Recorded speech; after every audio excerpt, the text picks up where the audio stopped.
Esselamu Aleyküm ve Rahmetullah ve Berekatuhu. Üzerinde bu 5 belirti varsa bil ki ne? Sana büyü yapılmış. Rüyalarında ilan görmek. İtler seni kovali.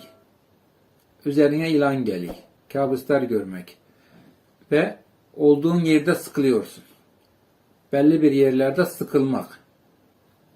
Sevdiğin insanları sevmemek. Sevmediğin insanları sevmeye başlamak. Bunlar sende varsa bil ki ne senin üzerinde büyü var. Psikolojin bozulacak. Gündelik yaşamın değiştirecek. Sevdiğini sevmezsin. Sevmediğini sevmeye başlarsın. Ailenden uzaklaşabilirsin. Eşinden ayrılabilirsin. Sevmediğin insanlara da sevgi beslemeye başlarsın.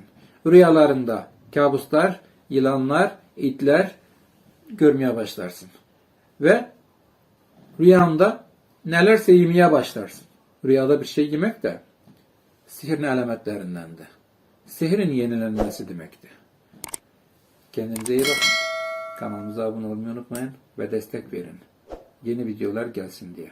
Selamun Aleyküm ve Rahmetullah ve Berekatuhu.